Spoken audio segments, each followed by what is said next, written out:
وعلى آله وصحبه وتمسك بسنته إلى يوم الدين وسلم التسليم الكبير أما بعد. We continue 4:43 p.m. Sunday, March 2020. We still, rather, we are in the month of Ar-Razzaaq, 6th of Buloogh, which is the year 1441 after the migration of our Prophet ﷺ. We continue with the narration by the great illustrious Imam Ahmad ibn Ali ibn Hajar al-Asqalani, who died 852 after the migration of our Prophet ﷺ. And his tremendous treatise that he authored, or his tremendous treatise that he entitled Buloogh Al-Maraam, obtaining the objective, which is in those affairs of jurisprudence, or fiqh, and mu'amalat, and dealings, and transactions with the people amongst one another, and everything connected to it, especially the affairs of an-nikah, the affairs of marriage. So we're still in the chapter of Kitab al-Nikah, which that was the main topic. We notice that under the main topic was subtopics. You had Kitab al-Nikah, the book of marriage, which is the main topic, and under that we've been covering numerous subtopics, and from them, those subtopics was what they call a sadaq. A sadaq, as we said, is the dowry.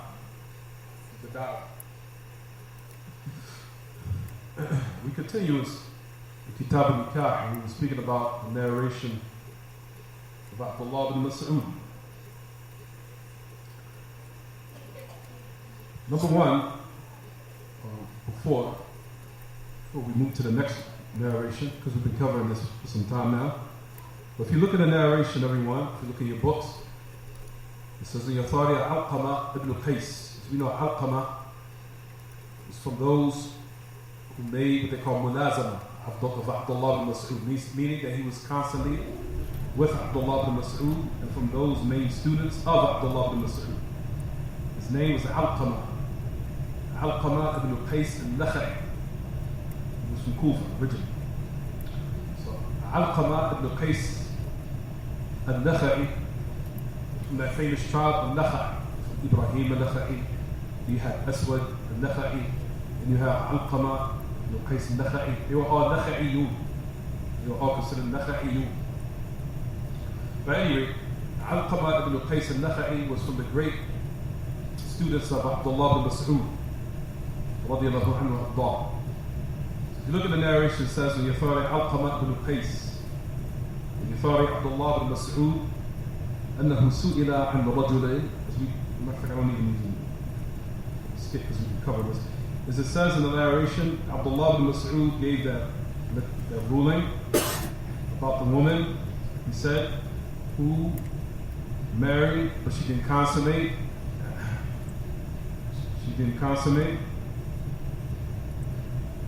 And the dowry was not specified.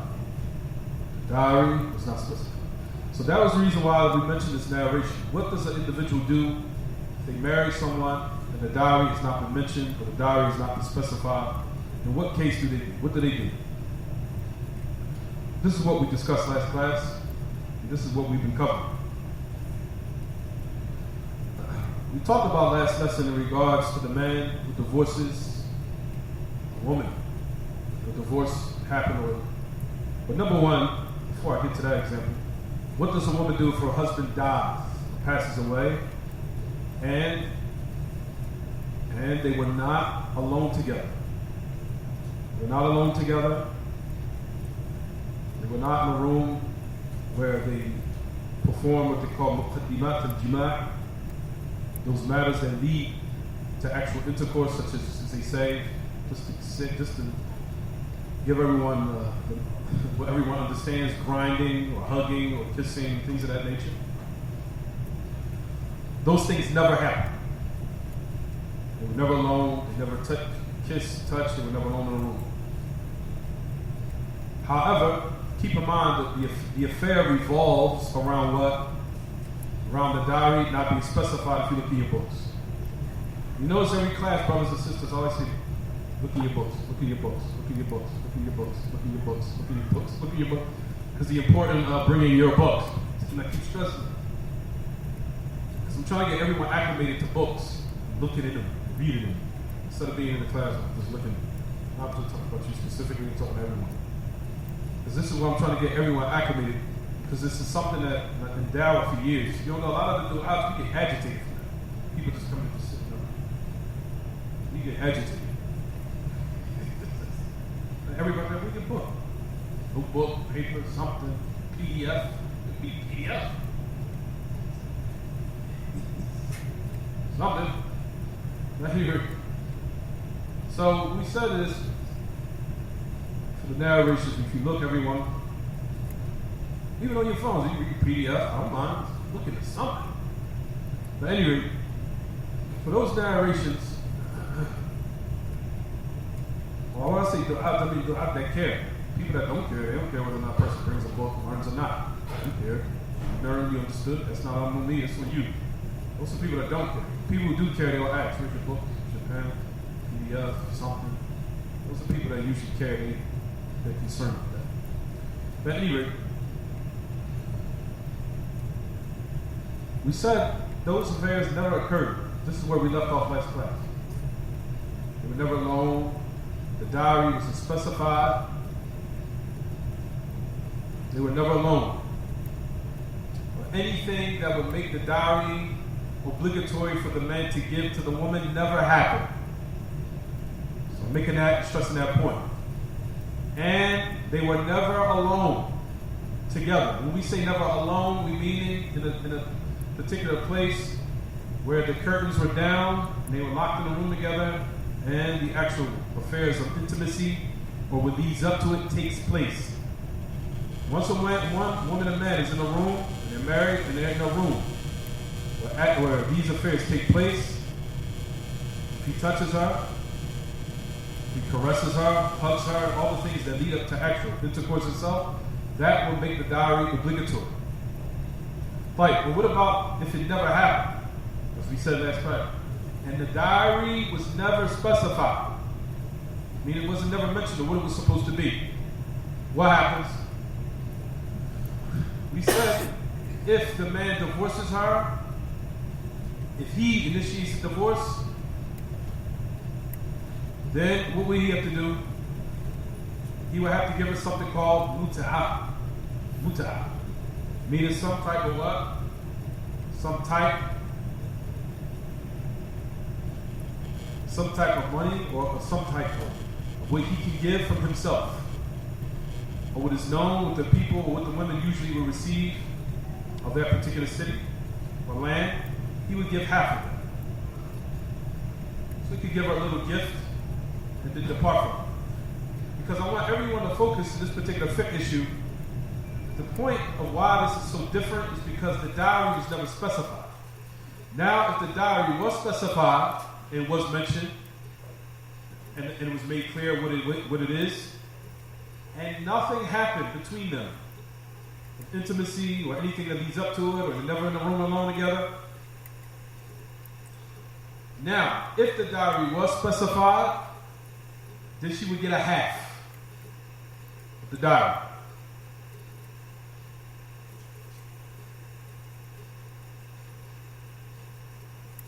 She would get a half if the dowry was specified. But however, brothers and sisters, in this narration, what do you see? I keep repeating this over and over again because this is very important. The dowry was not what? If you look in the narration, it wasn't what? It was not specified. It was not specified. So that we're speaking about a matter where no one, or both the parties, never mentioned a dowry. For example, I gave this example before, and this could validate a marriage. For example, if a man was walking up to me, I was walking down the road, right? I was walking in the road with a friend of mine, and there was a couple of other people around from other friends of mine. We were walking in the street, and I'm jokingly, and I just say, you know what, you want to marry my daughter? He says, yeah, of course. I said, I marry my daughter to you. You accept? He said, yes. That marriage carries out. There's two witnesses, and even if you do it jokingly, it carries out. Man, if I had a friend of mine right now, if I'm walking down the street, there was a man with me, and there was two other witnesses with me from the Muslims. We're walking down the street, and I said, person might be joking, I want to marry your daughter. And I say jokingly back, I'll marry her too. You accept? And he says, yes. That marriage carries out. Person would say, like, there was no dowry mentioned. So now here, this narration applies. Right here. Why? Because here in this narration, the dowry is what, everyone? It was never what? It was never made known or what it is or what is specified. Like, let's just say now, they got a divorce. Or the man wanted to divorce her before he was alone with her, or he met her, or seen her, or what have you. Never met her, never was in a room with her, nothing. But the marriage is still valid. But there was no dowry mentioned. It was specified. Like, what happens here? So now, let's just say now the man says, for example, I changed my mind. I did not know that, for example, she lived in another country. I feel that that's too much of a burden.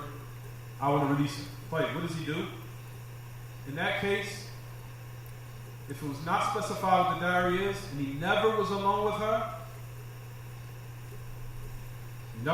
her, anything that would necessitate intercourse, those things never happened, she would get something called muta'ah. Muta'ah, meaning of something he could get from himself, of a little gift or what have you, just to release her and part with her in kindness, of a little small gift of what he can give, which has not been specified or what has been bound. But he could just give something of a little gift and then release her and part with her in kindness. Right, so let's say now, the dowry was specified.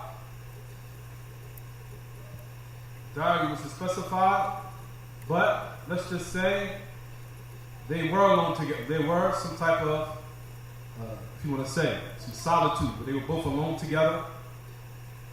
That did take place. But he never did the act of sex itself. But maybe he was in the room with her alone. She took her hijab off. He was in the room. They were sitting together. And they were alone. And let's just say something did happen of caressing, kissing, or hugging. But not actual intercourse itself never took place. What did she receive? Keep in mind the dowry was never specified. What happens? The origin is that she's supposed to receive a dowry and paid in full. Right? So a person was asked, like, was it specified? That's why we're speaking about this narration here. Was it specified? Like, here she will receive similar to what her sisters will receive, or her Muslim sisters, or if she doesn't have Muslim women in her family, similar to what the women of that land will receive. And that's when you'll find that they say that they call this Mahrul Mithl. Mahrul Mithl.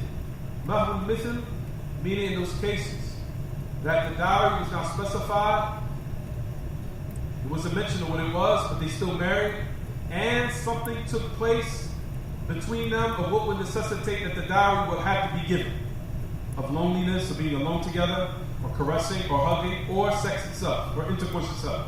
If those affairs took place, of course we know, he has to give her the dowry. That's obligatory now. Because something happened that necessitates that it has to be given of those affairs that we just mentioned now. However, in this narration it says it wasn't mentioned. It wasn't given, or wasn't specified. Like, Abdullah ibn Mas'ud said in the narration, what does it say, everyone? She receives a dowry similar to what the women of her family received. Meaning the Muslim women. But when they married, when they got married. A person would say, like, I don't have a Muslim women in my family. And none of my women that my family married yet. None of them are married. So what do they receive now? What's the second alternative? The second one is similar to what the women of that land is accustomed to receiving as a dowry. So that's what she will receive. Is it clear now? So, as I said this 4 times, I think the more love is best I know I'm going to receive a question saying, can you repeat it again? Fine. But those are the narrations, just to conclude what we mentioned from last class. This is what we meant. This is what we said. I ever read something beneficial what some of the A'imma from the Ibn Uthaymeen that he mentioned about this narration. He even said the same thing. He said, for the benefit of this hadith, أن الموت مقرر للمهر. ما معنى مقرر؟ يعني إذا مات الزوج أو الزوجة ولو قبل الدخول ثبت المهر كاملا للزوجة.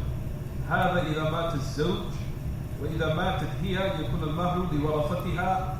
المهم إذا مات الزوج أو الزوجة ثبت المهر إن كان مسمى فالمسمى، وإن لم يكن مسمى فالمهر المثل. This is exactly what I'm saying.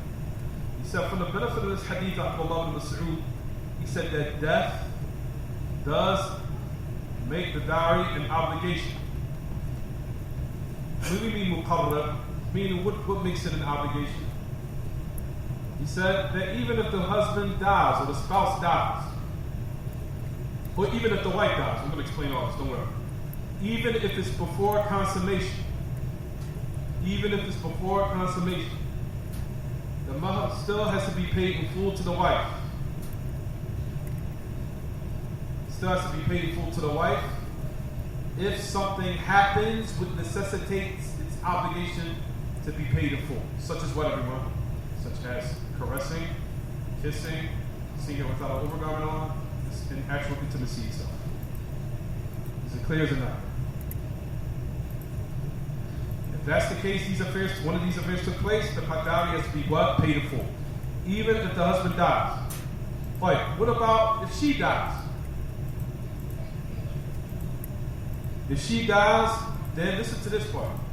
Then her inheritors from her family will get her dowry. He said the most important thing is, if the husband dies, the point of the matter, he said, why are we mentioning this? No matter if the husband dies or the what? The wife dies. The person would say, well, how would the money be given if the husband dies? It would be taken out of his what? Out of his estate, if he has one.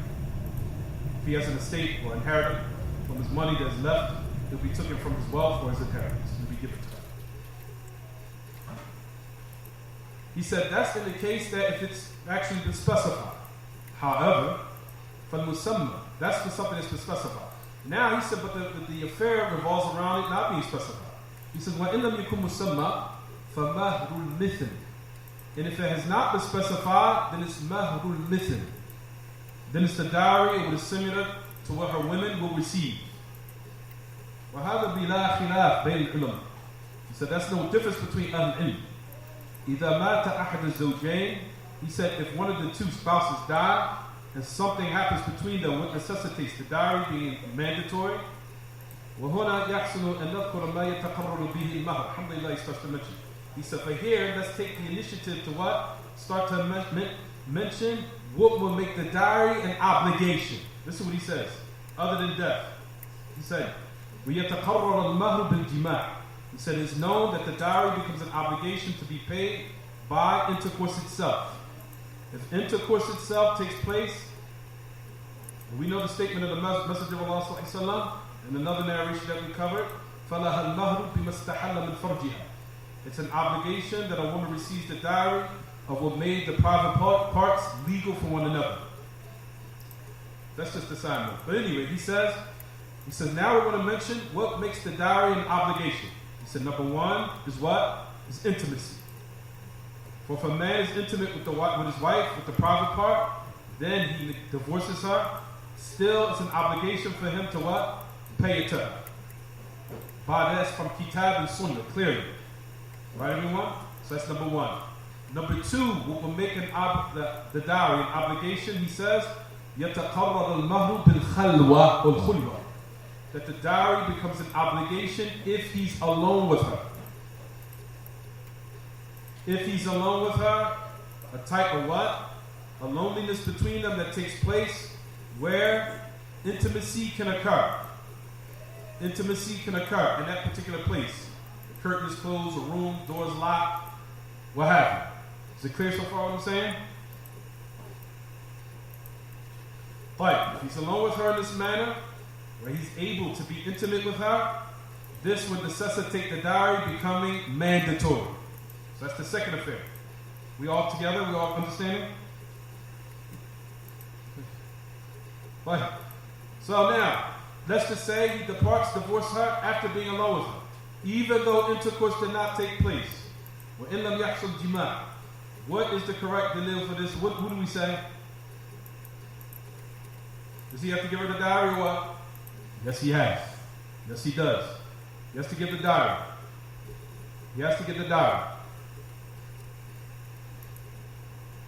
So if the khalwat, as we know, being alone with her in a room where he's able to be intimate with her, this necessitates that the dowry becomes mandatory for him to pay, and it necessitates an iddah. And it necessitates an iddah. Necessitates that also a waiting period.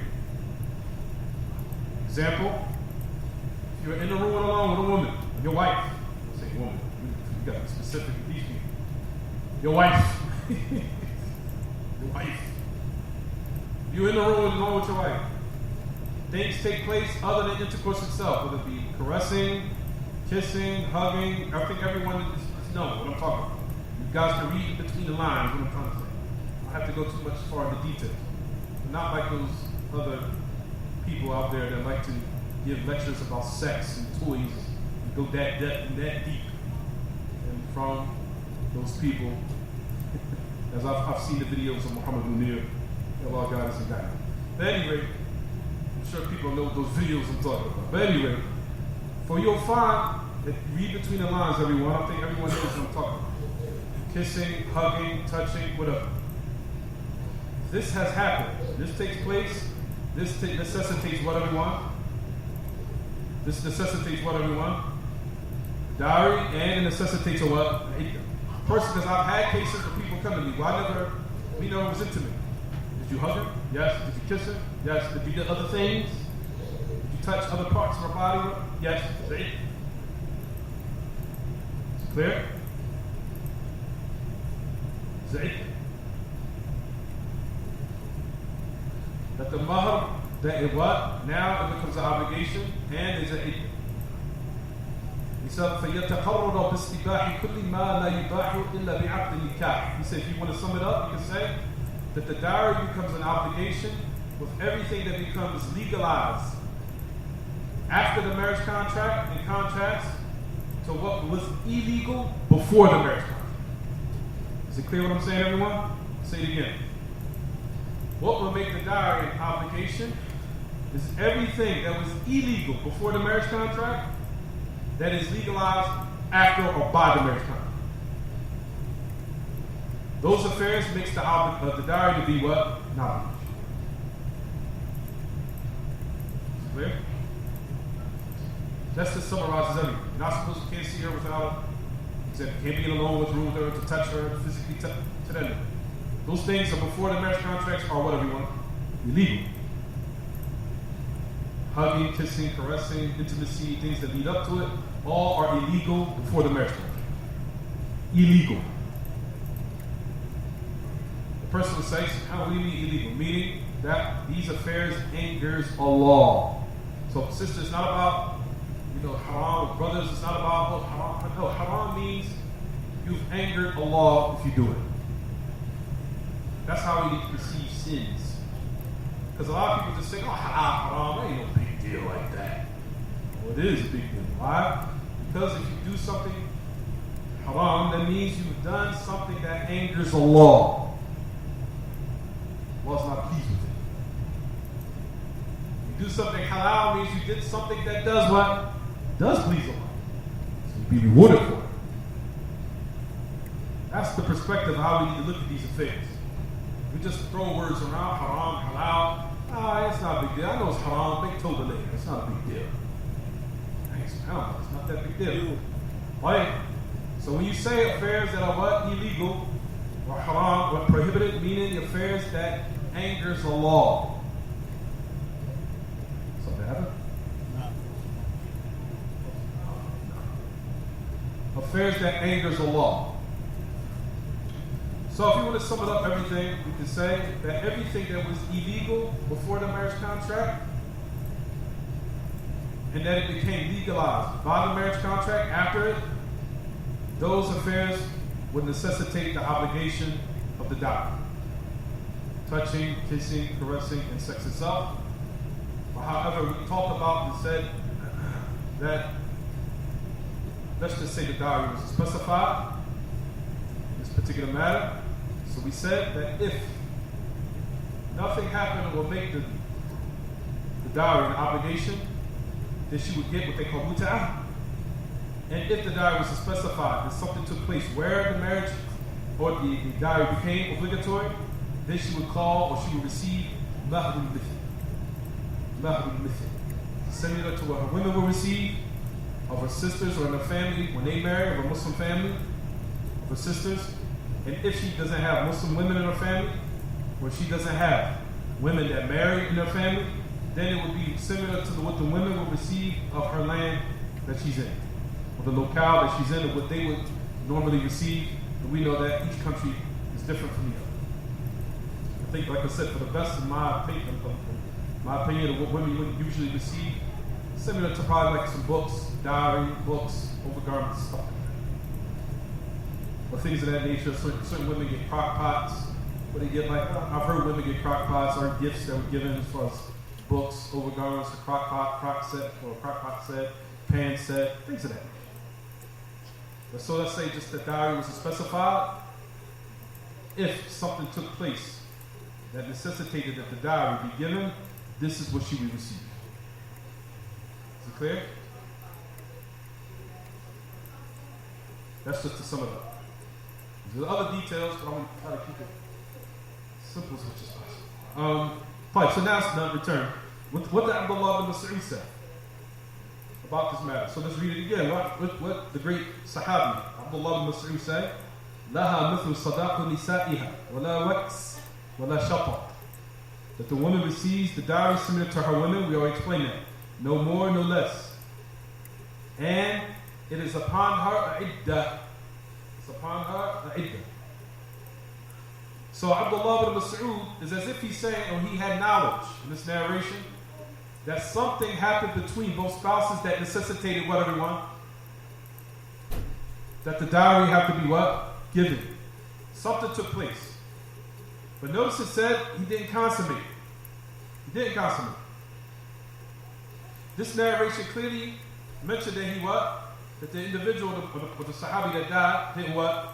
He didn't consummate. If you look in the narration, it says he did not consummate with her, meaning he didn't have sex with her. He was not intimate with her.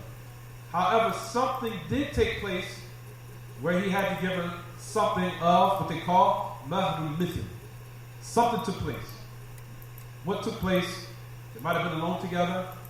They might have hugged, kissed, or been in a room alone, without actual intimacy what? Itself. So notice Abdullah ibn Mas'ud said, he would still have to give what? Still have to get a dowry, and it's still upon her what? Iddah. So notice Abdullah ibn Mas'ud made it clear he wasn't intimate with her, but she still had an iddah. Right, everyone?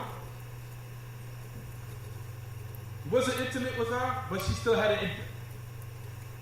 Still had an iddah. Because something else took place between them. Could have been hugging, kissing, intimacy, or what leads up to intimacy. Or them alone in a room together with the doors closed, with the curtains down. Is it clear? So that would necessitate an iddah. And even feeling on each other, feeling and touching in certain places. All those affairs necessitate a what? The dowry and a what, everyone? An iddah. An iddah.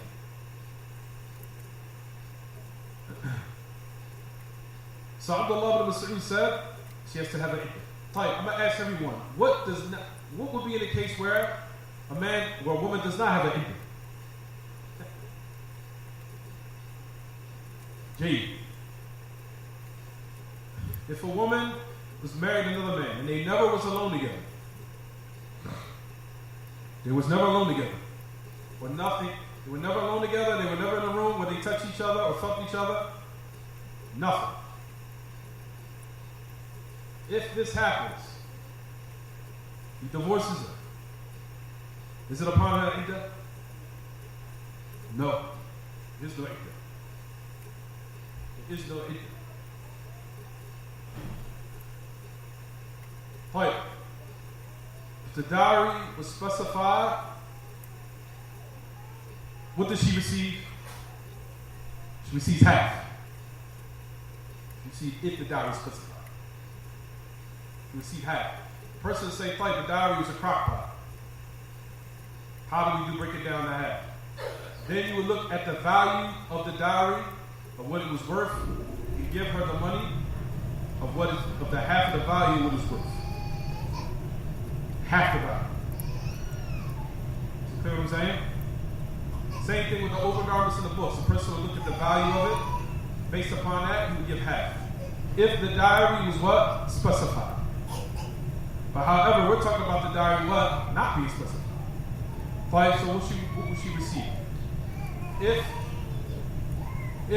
they were never alone, she received what they call mut'ah.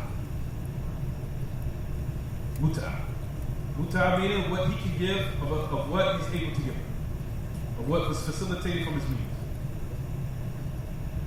Fine. What if they were alone together, but the dowry was never specified? Then she would receive similar to what? Her women would receive in a family, most Muslim women in a family, or if there's no Muslim women, if they're not married, then what? The women of a particular land or a particular locale or wherever she is. So clear as enough. G. That's if the dowry has not been specified. Not been specified.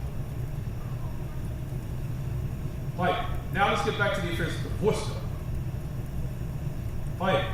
Let's just say the dowry was specified and they were alone together. Everyone focus. They were alone together. Dowry wasn't specified. They were alone together.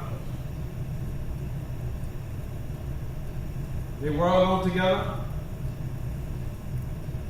Something of or what? Something what leads up to intimacy took place. Is there iddah or is there no iddah? There's an iddah. Ahsan. I want to see if you focus. Playing this to mix it up. See if you focus. There's an iddah. Right. What if they were never alone? Never alone together, nothing happened to them. There's no what? There's no iddah. Is it clear as an actor? There's no iddah. Right. So that's the reason why we just wanted to sum it up and keep it simple so we can move on to the next. Even I mentioned when Sheikh Salih comes in, he mentioned this before. He mentioned the same thing. So I'll mention it quickly. It says, so Abdullah ibn Mas'ud, as I mentioned, it says, number one, that she receives similar to the dowry of what a woman will receive. Number two, it says she has an iddah. Number three, she also has the right to what? To inherit. So Abdullah ibn Mas'ud said this, he said, فَقَامَ مَعْكِلْ بْنُ سِنَانَ الْأَشْجَعِي. Stood up and said, فَقَالَ قَضَى رسول الله صلى الله عليه وسلم في بروع بنت واشق امرأة منا مثل ما قضيت ففرح بها ابن مسعود رواه أحمد الأربعة وصححه الترمذي وحسنه الجماعة. So Ma'q ibn Sinan al-Ashja'i stood up and said, he testified, he said that the message of Allah legislated the same woman that you gave Abdullah ibn Mas'ud, and a woman, her name was Barwa'. Barwa', the daughter of Washiq. The daughter of Washiq, meaning a woman from amongst us, meaning amongst our tribe. A woman from amongst us, and that the message of Allah gave a ruling similar to what you gave as a ruling. So Abdullah ibn Mas'ud upon that became very happy, rejoiceful, that the ruling that he gave to the woman agreed exactly with the ruling and the legislation of the Messenger of Allah alayhi salatu wasalam. Like we said, this narration, brothers and sisters, that we talked about and said, these narrations also shows how Islam honored the woman. It honors her. She still received the dowry, even though, let's just say, intimacy did not take place. She still deserves some type of what? Some type of compensation, or some type of what? Money, even though she was not what? Even though intimacy did not take place. So she does still receive some type of what? Benefit. And on top of that, the iddah. As we know, the iddah, as we discussed, is also an honor to a woman. One would say, how's a waiting period considered honor? The iddah, the waiting period in Islam, was considered honor for a woman. That's honorable. Because one of the benefits of the iddah is, so the person would say, like, intimacy never took place. Intimacy never took place. Right, everyone? Everyone with me? Right, so how's that honor? As far as if she becomes intimate with a man, that's clear.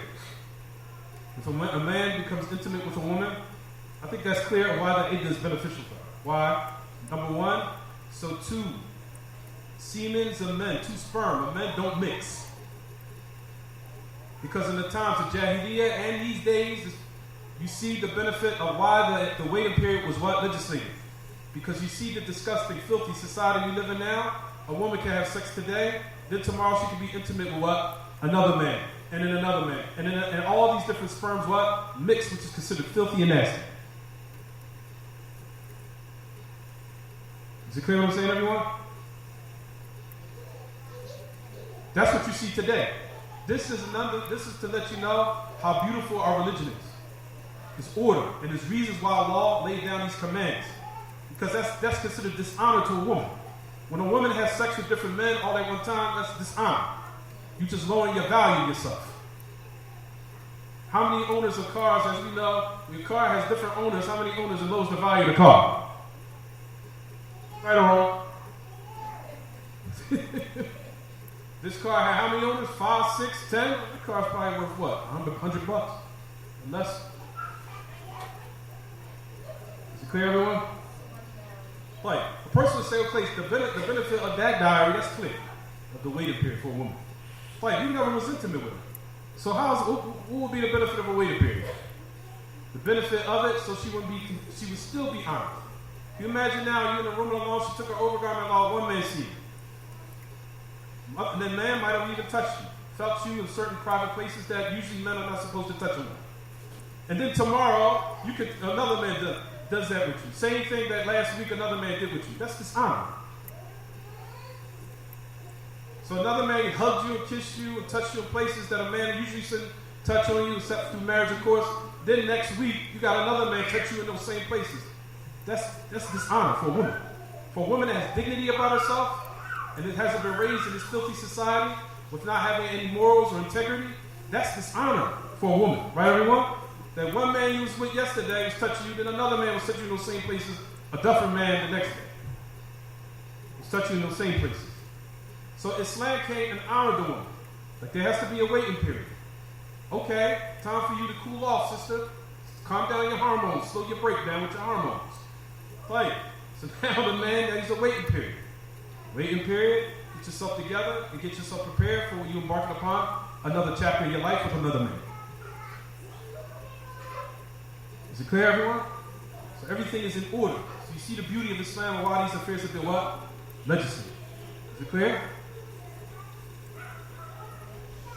Now, as far as the people have been raised in the ideologies of the West, in the filthy, of the ripping, of the destruction of the fabric of shyness, of course a woman would think that's, oh man, I gotta wait. Ooh, man, I'm hot.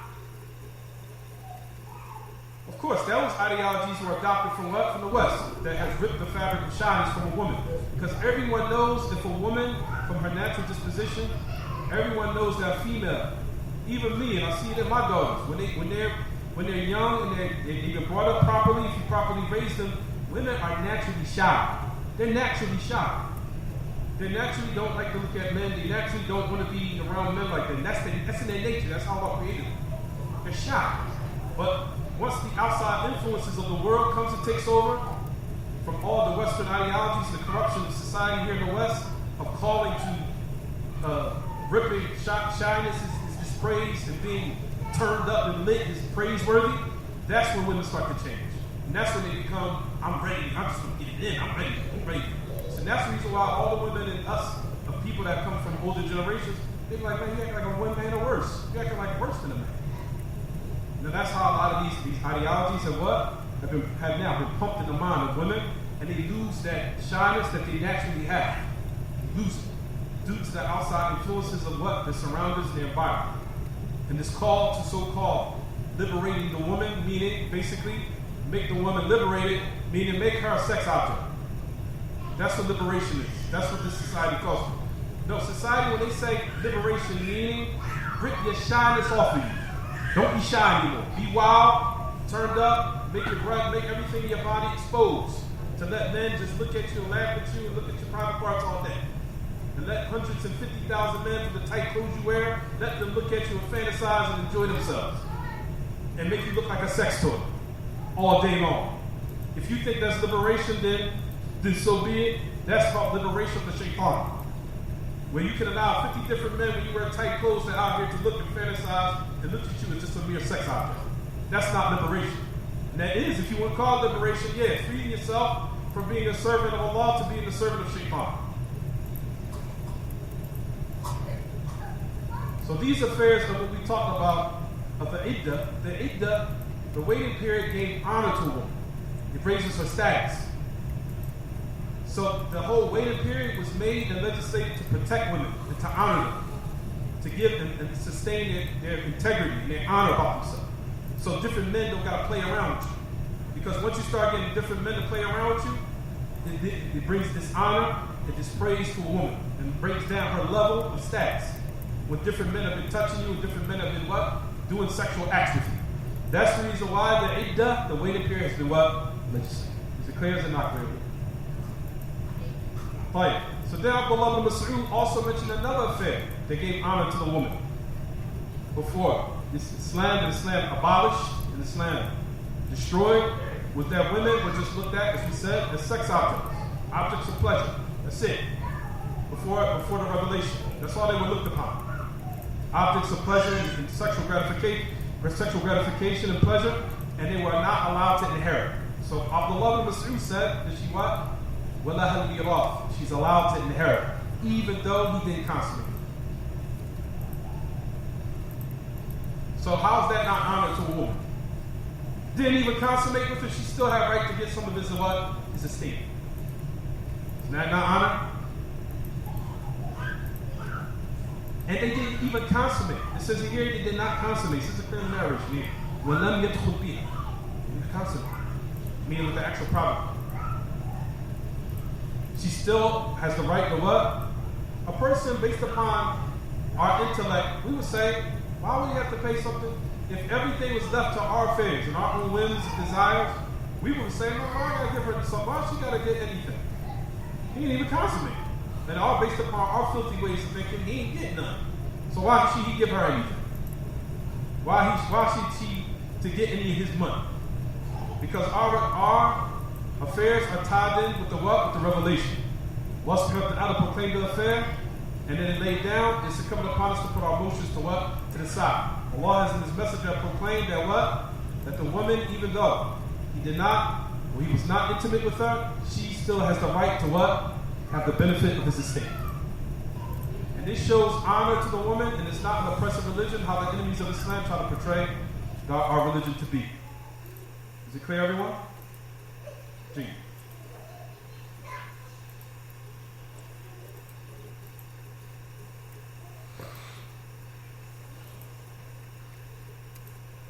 I'll read what the great Imam Sheikh Salih Fawzan even mentions about this. He says this. He says, ووافق اجتهاده عليه الصلاة والسلام حديث الرسول ففرح بذلك هذا فيه أن الإنسان يفرح إذا وافق الدليل. He said that the ijtihad, that the ruling that Abdullah ibn Mas'ud that he put forth, that his ruling agreed with the hadith of the Prophet ﷺ until he became the Jewish. He says in it you'll find that a person becomes happy if what he said agrees with the evidence. And that is considered a bounty and a blessing from Allah. Meaning what he said agreed with the truth, as Abdullah ibn Mas'ud did here. But in this chapter, he says, or this narration here, now listen to this. I want this to be conveyed clearly. He says, الشاهد منه في هذا الباب أنه يجوز عقد النكاح ولو لم يسمى الصلاة. It's permissible for one to do a marriage contract even though the dowry was not what? Specified. وهذه تسمى بالمفوضة عند الفقهاء. This type of marriage though, if it's not been specified, or if it's not been named, that with the fuqaha, the scholars of fiqh, they call it al-mufawwida. Al-mufawwida. With the fuqaha. He says, if the dowry was not specified, and something took place between them that necessitates where he has to give it, then she receives what they call mahrul mithl or sadaqul mithliha, or mahrul mithliha. The dowry of what is similar to what her sisters receive, or her immediate family receive, or the families of her land receive. Is it clear now? He says, وَأَلَّا يَكُونُ فِيهِ نَقْصَ الْمَرْأَةِ وَلَا زِيَادَ عَلَى الزَّوْجِ. He said, when Abdullah ibn Mas'ud said no more, no less, meaning that the affair should not be decreased, meaning for what the woman receives, nor should it be added for what's upon the man to give. Is it clear? He said rather of having bal al-adl, of moderation, meaning of the middle course, similar to what her sisters, or it says her paternal aunts, or with her maternal aunt. He says all the dowry what they receive, started with the sisters, then the paternal, ammat, paternal with a P, paternal aunts, then if not that, then the maternal with an M, maternal aunt, and then the relatives, that what they receive, this is how you'll base the dowry upon them. And that was the point of evidence in this hadith, in this narration. It says also in it was taken is that a woman who's considered a widow, so في زيادة أن المتوفى عنها قبل الدخول تكون عليه العدة ويكون له الميراث. وفيه أن المجتهد إذا وافق الدليل فهو فضل من الله تبارك وتعالى يفرح به، وأما لو خالف الدليل عليه الرجوع عن الخطأ. He said that in this, he says there's something extra that a widow whose husband died, a woman whose husband died, before the intimacy takes place, that there's still an iddah. There's still an iddah, and also there's inheritance. And that also the person who's putting forth a ruling or legislation, if it agrees with that evidence and proof, that it's a virtue and is a blessing from Allah, in which a person should be rejoicing. As for if he said something that opposes the evidence, then it's incumbent upon him to retract it, or incumbent upon him to what? Clarify and retract from that decision. Is it clear, everyone? So we can finally leave off this narration. I've been covering this now for 2 weeks. Right. So move on to the next narration. Inshallah, I hope that's clear. And if it's not, like I said, sisters write down the questions after the class, a couple of minutes, inshallah. Right, let's move to the next narration. If you look at your books, it says, on the authority of Jabir ibn Abdullah, the great Sahaba, radiallahu anhuma, أن النبي صلى الله عليه وسلم قال من أعطى في صداق امرأة سويقا أو تمرا فقد استحل.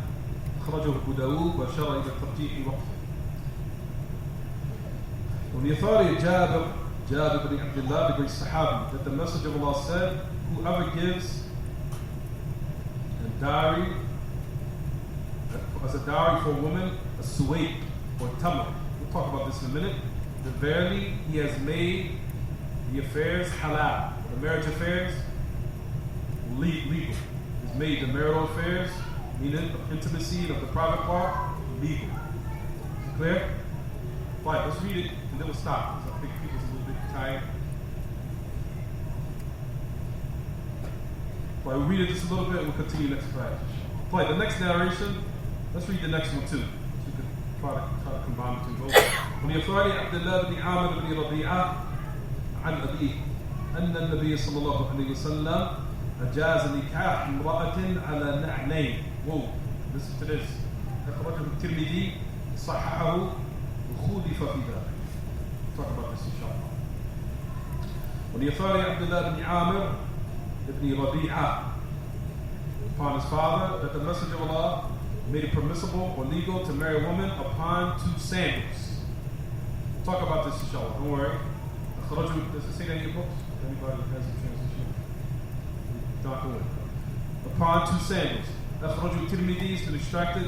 Tirmidhi, he authenticated it. He said, however, he's been opposed to that. Talk about that in a minute. Matter of fact, next class, me give you a show.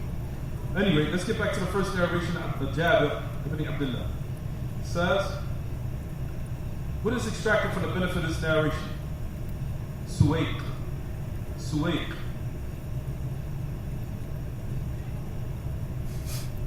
Suwayq, it says that the Messenger of Allah that he said, whoever gives as a dowry for a woman, Suwayq.